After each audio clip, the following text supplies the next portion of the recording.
Hello friends, मैं SN Singh आप सभी को एनएसएस क्लासेस में हार्दिक अभिनंदन करता हूं। आज बिहार जीके हिंदी के 16वीं क्लास है।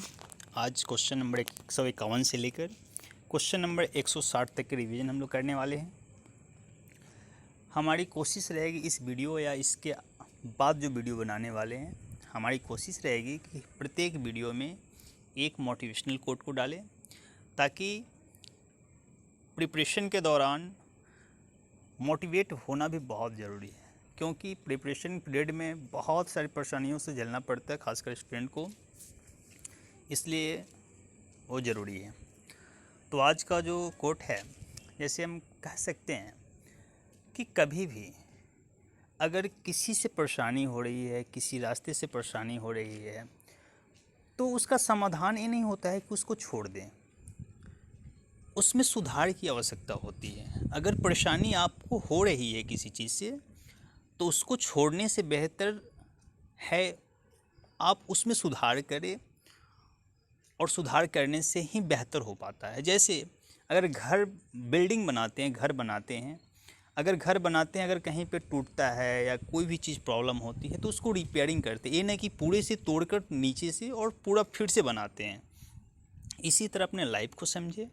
अगर किसी वे में किसी से परेशानी हो रही है, तो कोशिश करें उसमें सुधार करें, क्योंकि जो बनता है एक बार, उसी को निभाने की कोशिश कीजिए। ठीक है, अब हम लोग क्वेश्चन पे आते हैं। पाटलिपुत्र को इनमें से किस शासन ने सर्वप्रथम अपनी राजधानी बनाई? चंद्रगुप्त मौर्य ने। मौर्य काल में शिक्षा का सर्वाधिक प्रसिद्ध केंद्र था तक्षशिला। कौटिल्य का अर्थ कितने अधिकरणों में विभाजित था? 14।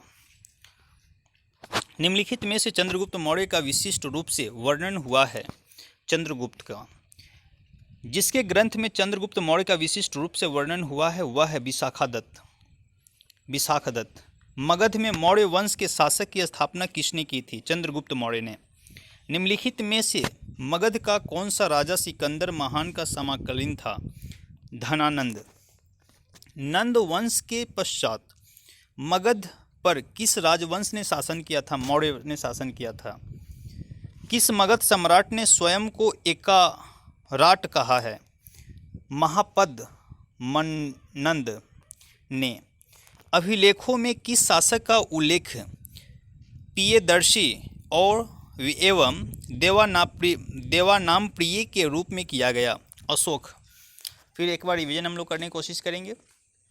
अभिलेखनों में किस शासक का उल्लेखन प्रियदर्शी और देवानामप्रिय के रूप में किया गया? अशोक। किस मगध सम्राट ने स्वयं को एकाराट कहा है? महापद मनंद।